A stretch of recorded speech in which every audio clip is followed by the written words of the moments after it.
오늘의 성경 봉독은 고린도전서 12장 12절로 31절까지입니다. 여러분 반갑습니다. 한 주간도 주님의 은혜 가운데서 평안하셨습니까? 아멘. 네. 오늘 이 아침 주님 앞에 예배드리러 오신 여러분들을 주님의 이름으로 환영합니다. 여러분들은 인간의 몸의 지체 속에서 가장 중요한 부분이 어디라고 생각하십니까? 옛말에 따르면 몸이 천냥이면 눈이 900냥이다라고 이야기합니다. 그 명언은 사실 관상학에서 유래된 말인데요, 우리가 가진 두 눈의 중요성을 강조한 말입니다. 그렇다면 우리가 가진 심장은 어떻습니까? 우리 몸의 신진대사에서 심장은 가장 기초가 되는 중요 신체 부위입니다. 왜냐하면 심장이 우리 몸 구석구석에 피를 돌게 하고 그 피를 통해서 우리 몸의 각 지체들이 중요한 영양분들을 받고 노폐물들을 걸러내기 때문입니다. 인간의 심장은 대략 한 350에서 600g 정도의 무게를 가졌는데 1분에 60번에서 70번을 수축하고 하루에 평균 약 10만 번을 수축한다고 합니다. 1분당 약 5리터의 피가 심장을 거쳐서 우리 몸을 돌고 40초에서 50초 만에 다시 우리 심장으로 되돌아온다고 합니다. 만약 심장이 한순간이라도 그 박동을 멈춘다면 인간은 곧 죽을 수밖에 없습니다. 그렇다면 여러분, 우리의 두 발은 어떻습니까? 우리 양쪽 발들은 우리 몸의 단지 2%의 면적으로 몸의 98%를 견디는 신체 부위입니다.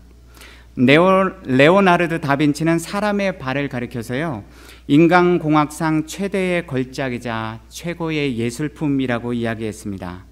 그러나 저를 비롯한 대부분의 사람들은 발에 무관심하거나 발을 무시합니다. 인체는 약 206개의 뼈 조각들로 구성되어 있는데 그중 양쪽 발에만 약 52개의 뼈가 있다고 합니다. 더불어 우리 몸의 가장 굵고 강한 근육과 인대들이 밀집되어 있는 곳이 바로 우리 두 발입니다.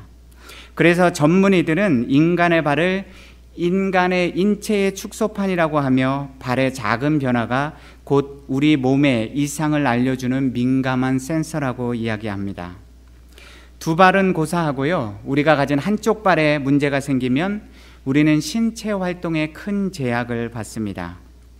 지금까지 제가 우리가 가진 두 눈, 그리고 우리가 가진 심장, 그리고 우리가 가진 두 발의 중요성을 말씀드렸습니다.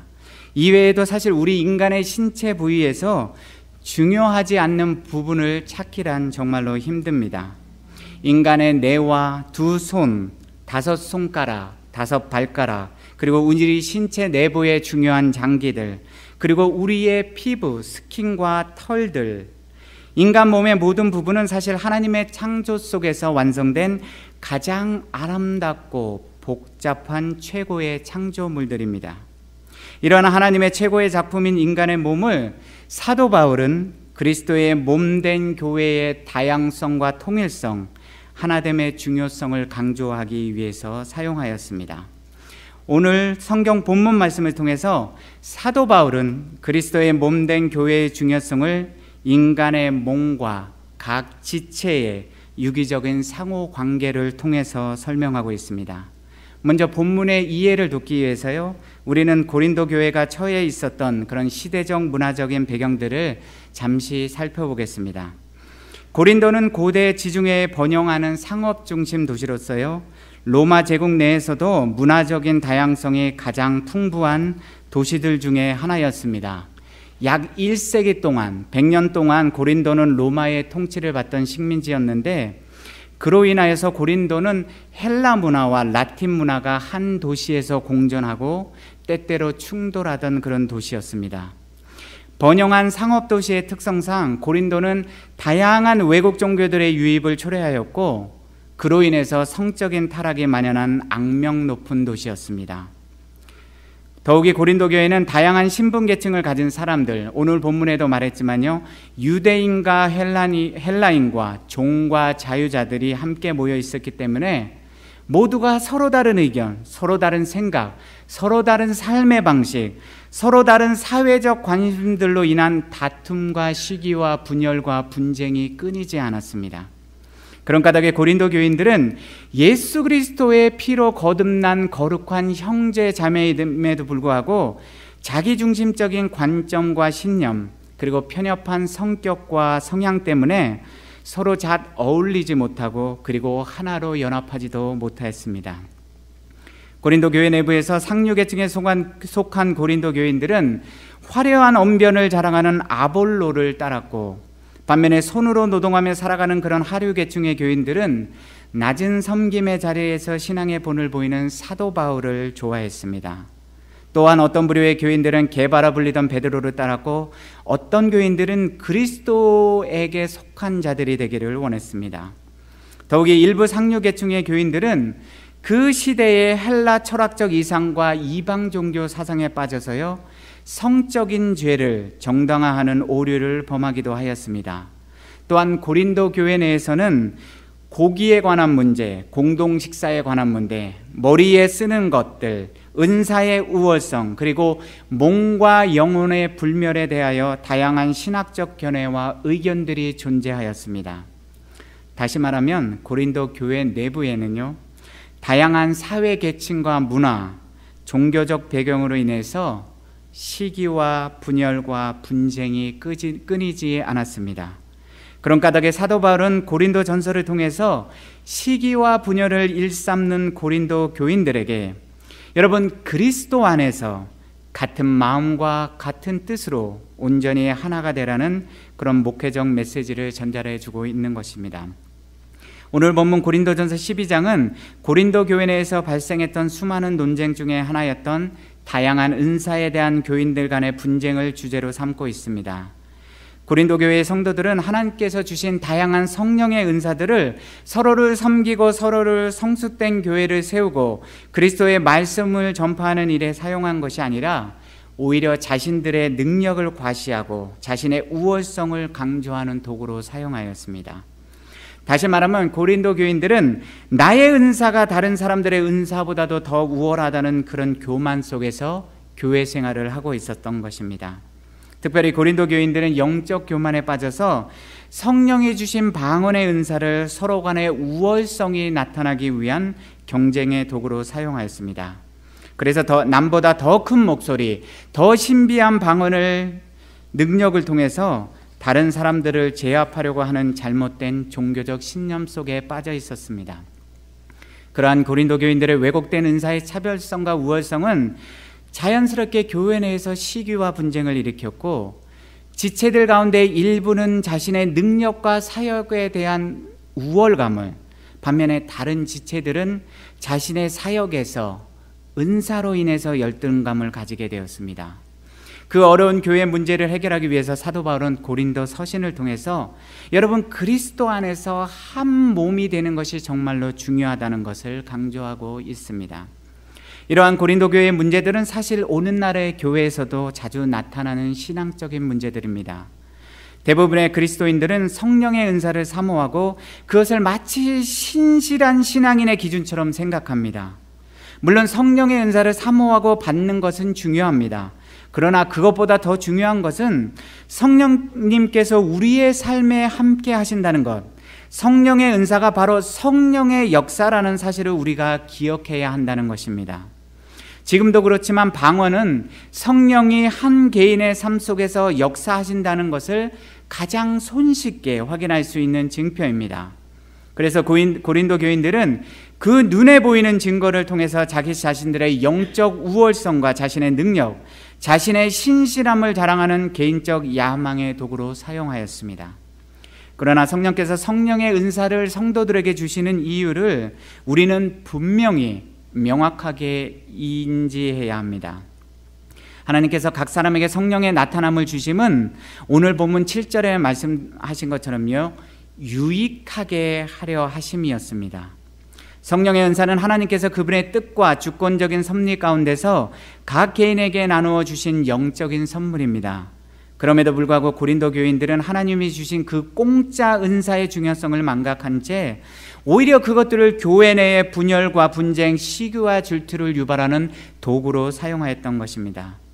여러분, 서두에서 말씀드린 것처럼 우리 몸의 각 지체는 다양한 역할과 기능들을 가지고 있고 단지 역할의 중요성의 차이가 날 뿐이지 모두가 하나의 몸을 이루는 소중한 존재들이라고 말씀드렸습니다. 마찬가지로 오늘 이 자리에 모인 우리 모두는 그리스도 안에서 한 몸입니다. 믿으십니까? 아멘. 바로 우리 모두가 물 세례와 성령 세례를 받았고 그리스도와의 연합을 이룬 몸의 각 지체들이기 때문입니다. 오늘 본문 15절 16절에서 사도 바울은 발과 손, 귀와 눈을 대조함으로 인해서 몸의 각 지체들의 중요성을 다시 한번 강조합니다. 대부분의 사람들은 손에 비해서 발은 천대하고 눈에 비해서 귀는 홀대합니다.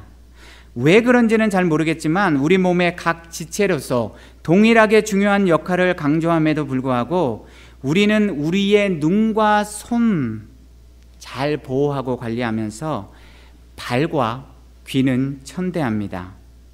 그러나 하나님은 그분의 창조 섭리에 의해서 눈과 손, 발과 귀, 그리고 우리 몸의 모든 부위들을 만드셨습니다. 그런 점에서 어떤 몸의 지체도 의미 없는 부분들이 없습니다. 마찬가지로 교회 안에 있는 모든 성도들도 그 직분과 사회적 신분에 상관없이 중요하지 않은 사람들이 없습니다. 교회 안에서 어떤 분은 발의 역할을, 어떤 분은 손의 역할을, 어떤 분은 눈과 귀의 역할을 감당하십니다. 교회 안에는 드러나 보이는 봉사자들이 있고 겉으로 드러나지 않게 헌신하는 봉사자들이 있습니다. 그렇다고 해서 드러나 보이는 봉사자들의 역할이 더 중요하고 그들의 헌신이 더 우월하고 더 중요합니까? 결코 그렇지 않습니다. 누군가가 교회 안에서 900냥의 역할을 감당하는 중요한 눈이라고 해서 손을 멸시하고 발을 천대할 수 있습니까? 손과 발이 없이 과연 어떻게 눈은 우리 몸의 중요한 역할을 감당할 수 있을까요? 사람이 발이 없으면 눈은 하루 종일 집에만 머물며 무기력감에 빠질 것입니다. 손이 없다면 눈에 먼지나 벌레가 들어갔을 때 눈을 비비거나 깨끗하게 할 수 없습니다. 그런데 어떻게 눈이 한 몸 안에 있는 다른 지체인 손과 발을 무시하고 천대할 수 있겠습니까? 그 이론을 한번 교회 사역에 접목해 보겠습니다. 하나님의 말씀을 전하고 교회를 영적으로 인도한다고 해서 목사가 교회의 가장 중요한 지체이며 우월한 존재입니까? 그래서 목사가 남몰래 화장실과 친교실 청소를 하시는 평신도 분들과 집사님, 권사님들을 무시하고 천대할 수 있습니까? 누군가가 교회의 중직인 평신도 장로님이라고 해서 다른 권사님들, 집사님들보다 우월한 위치에 서 있는 것입니까? 목사도, 장로도, 권사도, 집사도, 그리고 이름 없는 평신도도 모두 단지 그리스도 안에서 몸의 한 지체일 뿐입니다. 때때로 교회 안에서 우리 몸의 지체들이 행하는 역할 때문에 눈에 보이는 헌신도에 의해서 우리는 한 몸의 지체가 다른 지체보다 더 중요한 것처럼 생각할 때가 있습니다. 그러나 하나님의 섭리에 의해서 창조된 우리 몸의 모든 지체들은 그것의 기능과 역할에 상관없이 주님의 몸된 교회를 유익하게 하기 위한 평등한 존재들입니다. 모두가 중요한 존재들입니다. 그런 까닭에 중요한 역할을 감당하는 지체들은 덜 중요한 지체들을 더욱 돌아보고 고통받는 지체들을 사랑으로 보살피고 섬겨야만 합니다. 반면에 자기 자신이 덜 중요한 존재라고 혹시 생각하신다면 더욱 헌신하고 섬기는 지체들을 시기하고 질투하기보다는 그들의 헌신과 섬김을 인정하고 그들과 함께 건강한 몸을 만들기 위해서 더욱 분발해야 합니다. 교회의 모든 지체들은 각자가 하나님이 주신 달란트를 통해서 서로를 돌아보고 서로를 존중하고 서로의 고통을 나누고 서로의 기쁨을 격려해 주는 존재들인 것입니다. 은사에는 우열이 없고 모든 은사들은 하나님의 성령께서 교회의 유익함을 위해서 우리 각자들에게 주신 것들입니다. 우리 교회에 원로 장로님이 한 분 계시고 4분의 장로님들이 계십니다. 그분들 모두는 각자가 하나님이 주신 달란트를 통해서 각자의 자리에서 우리 교회를 섬기고 계십니다. 원로 장로님, 은퇴 장로님이라고 해서 현직에서 심무하시는 장로님들보다 덜 중요합니까? 만일 그렇게 생각하신다면 우리는 그리스도의 한 몸인 바로 이 중앙교회에서 몸의 중요한 한 지체를 우리 스스로가 천대하는 것입니다. 우리 교회에 여러분들의 권사님들과 집사님들이 계십니다. 그렇다고 해서 그분들의 헌신과 섬김이 네 분의 장로님들보다 덜 중요합니까?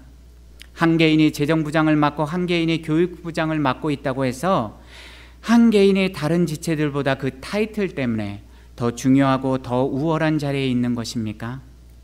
세상의 타이틀은 위로 올라갈수록 더욱 중요하고 더 높은 자리일지 모르지만 교회 안에 직분이라는 것은, 타이틀이라는 것은요, 위로 올라갈수록 더 헌신하고 더 겸손히 섬겨야만 하는 종의 자리입니다. 정말로 보잘것없는 새끼손가락에 아주 작은 가시가 박히면 그 새끼손가락만 통증을 느끼고 끝납니까? 아닙니다. 시간이 지나면서 우리 두뇌와 온몸의 세포들이 바로 그 새끼손가락의 작은 가시 때문에 고통과 통증을 함께 느낍니다. 왜 그렇습니까? 우리 몸의 모든 신경세포와 핏줄이 연결되어 있기 때문입니다. 마찬가지로 우리 교회도 직분과 역할에 상관없이 그리스도 안에서 하나의 DNA로 연결되어 있습니다. 그 DNA가 무엇입니까? 바로 사도 바울이 오늘 본문의 마지막 절에서 언급한 더욱 큰 은사, 즉 사랑의 은사입니다. 여러분, 우리는 그리스도 안에서 사랑의 띠로 매어져 있습니다. 그 보이지 않는 사랑의 띠 속에서 우리 몸의 각 지체들은 그 역할과 기능에 상관없이 서로를 사랑하고 존중하고 용서하고 겸손하게 섬겨야만 하는 것입니다. 고린도전서 13장은 많은 분들이 오해하고 계신데요, 결코 남자와 여자 이성 간의 사랑을 언급한 것이 아니라 바로 신앙 공동체가 사랑을 통해서 성숙한 신앙인이 되어가는 것, 바로 사랑을 통해서 아름다운 신앙 공동체를 이루어 나가는 필수 요소들에 대해서 이야기하고 있습니다. 그러나 안타깝게도 오늘날 현대교회가 처한 현실은 고린도 교회가 처했던 현실과 별반 다르지 않는 것 같습니다. 우리들은 사랑의 DNA로 연결된 그리스도 안에서 한 몸임에도 불구하고 마치 고린도 교인들이 자기 자신이 방언이 최고라는 우월주의와 교만에 빠졌던 것처럼 우리도 하나님이 우리에게 주신 은사와 사명을 통해서 다른 사람을 너무나 쉽게 정죄하고 다른 사람들에게 상처를 줄 때가 너무나도 많습니다. 교회는 오늘도 예수 그리스도의 사랑과 은혜를 이야기하지만 정작 세상 사람들은 교회가 사랑과 용서의 은혜가 없다고 이야기합니다. 오늘날 한국교회가 처한 현실, 그리고 미국에 있는 한인 이민교회가 처한 현실을 직시하면 세상 사람들의 평가가 틀리지만은 않은 것 같아서 우리를 서글프게 합니다. 그리스도의 사랑으로 가득 차야 할 신앙 공동체 내부가 오히려 심판과 정죄, 무익한 경쟁과 편가름으로 가득 차 있는 것 같습니다. 아마 우리 사랑하는 중앙교회 성도님들 중에도 하나님과의 관계 속에서, 성도 간의 관계 속에서, 사랑하는 가족들과의 관계 속에서 이러한 원인들로 인해서 깊은 영혼의 상처와 고통을 당하신 분들이 계실지도 모르겠습니다. 여러분, 강준민 목사님이 쓰신 가슴 아픈 소리를 내는 사람들의 행복이라는 책이 있습니다. 그 책 속에서 저자는 자신의 경험을 토대로 해서 상처받은 사람의 행복에 관해서 이야기합니다. 그 책의 일부를 오늘 여러분께 소개하겠습니다. 나는 상처를 받고 살았다. 이민 목회를 하면서 많은 상처를 받았다. 상처가 썩어 마음에 독이 될 때도 있었다. 상처는 아프다. 상처는 고통을 준다. 상처는 흔적을 남기다. 육체의 상처가 흔적으로 남듯이 우리 내면의 상처도 나무의 나이테처럼 흔적을 남긴다. 상처는 영향을 준다. 관계에 영향을 주고, 상처는 쓰디쓴 경험이다. 경험은 어떤 시각을 갖게 한다.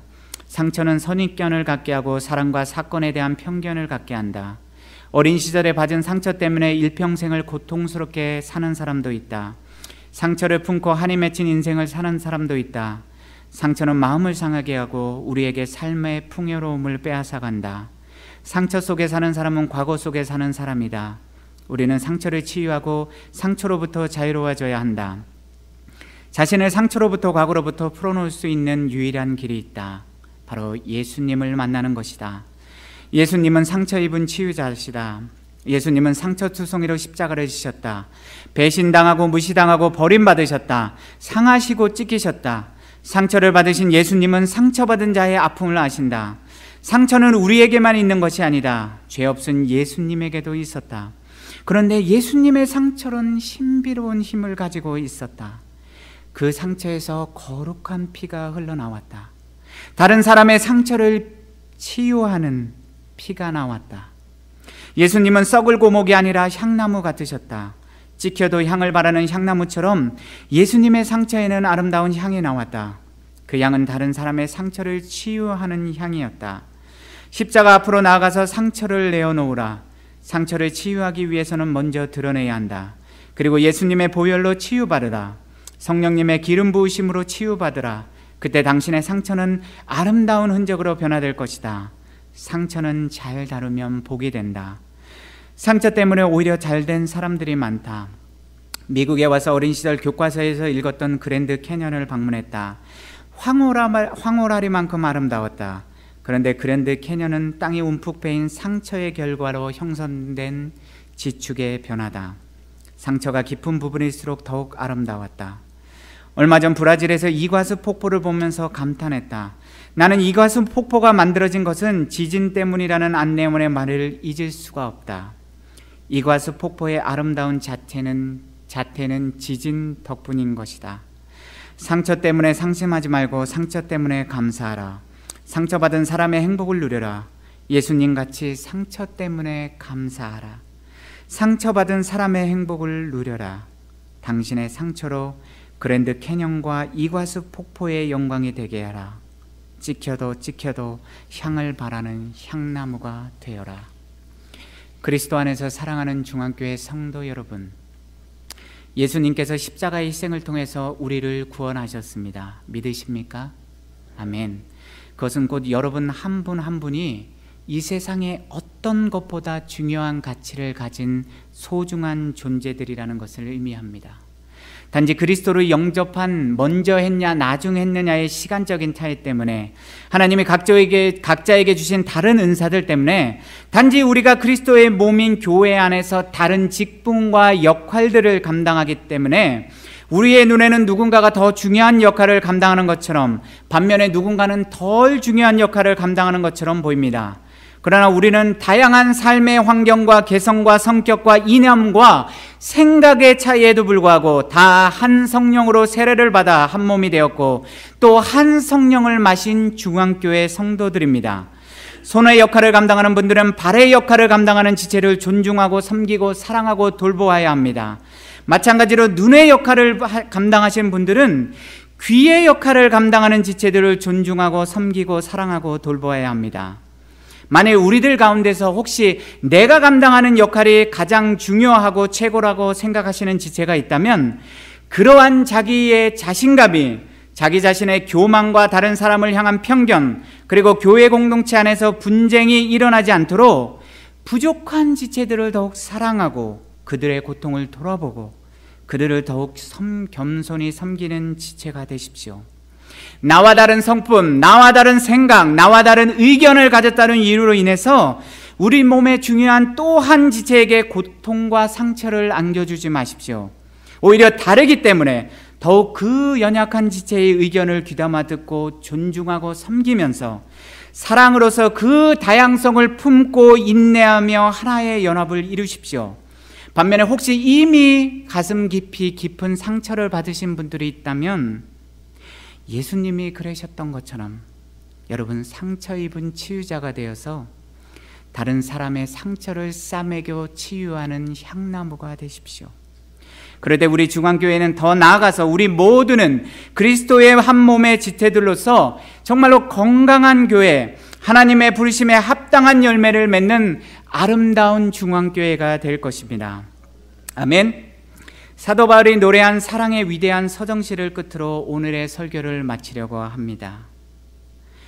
내가 사람의 방언과 천사의 말을 할지라도 사랑이 없으면 소리나는 구리와 울리는 꽹과리가 되고, 내가 예언하는 능이 있어 모든 비밀과 모든 지식을 알고 또 산을 옮길 만한 모든 믿음이 있을지라도 사랑이 없으면 내가 아무것도 아니요.